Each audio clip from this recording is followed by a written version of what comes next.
अगली कड़ी में कथा गा के गुरु पवन गुरु बिहारी, कथा गा के गुरु पवन बिहारी।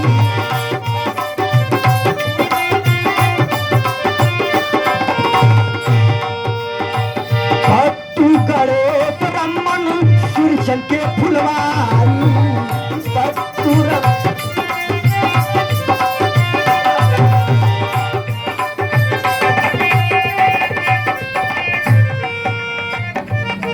हमारे भैया हो कि हमारे चाचा हो,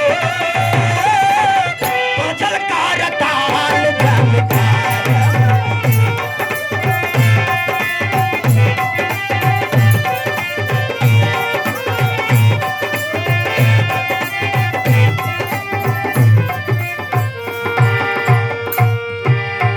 पीरा के लागल सुघर फुलवारी, पीरा के लागल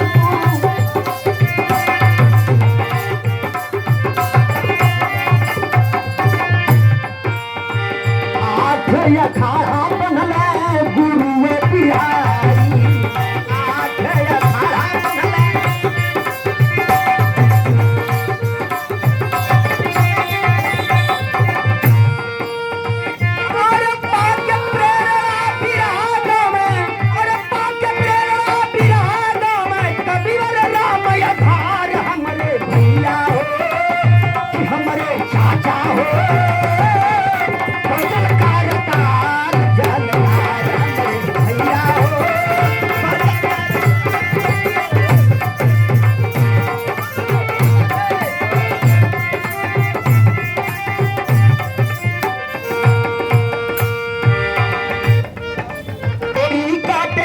छंद से छंद हो तेरी से तेरी।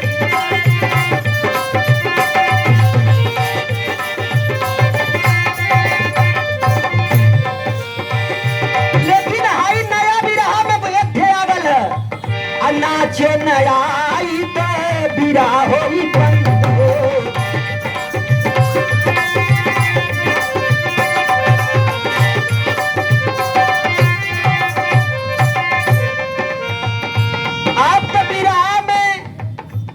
अगर तोरे गुलाटी ना मारा आई, कलैया ना मारा आई, मुंह फोड़ा ना आई तो बिरहा ना गा पैबा। लेकिन बिरहा को खड़ा करने वाले बड़े ही मशक्कत से बिरहा को खड़ा किए हैं। कहना हो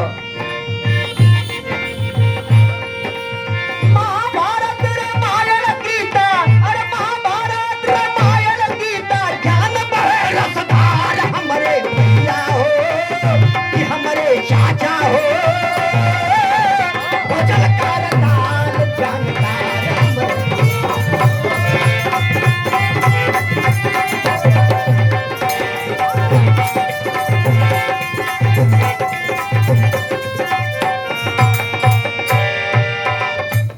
आखिरी लाइन में कहना हो बिरहा के बुराई, बिरहा के सींचने वाले फुलवारी को, इस बात को लगाने वाले हमारे बड़े बड़े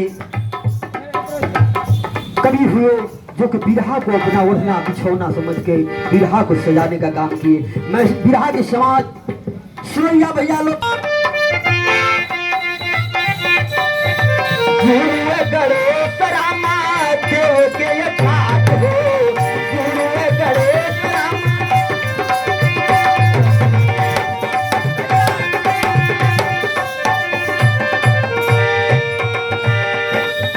काशी पुल्लू तुझे लाल का है सम्राट हो, काशी पुल्लू तुझे लाल का है सम्राट।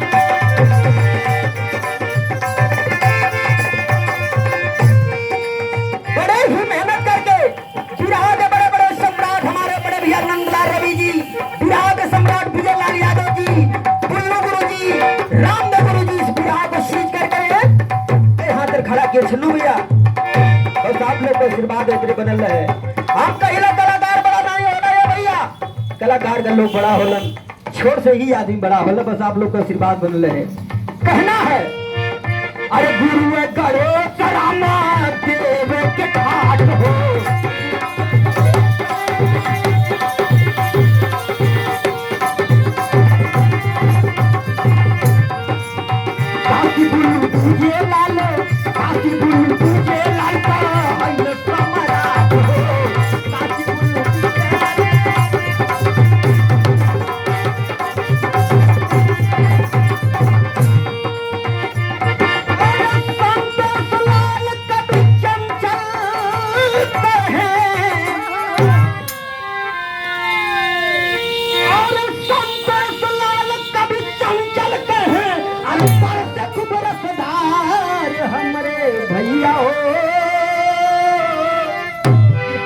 चाचा हो, अरे भजन का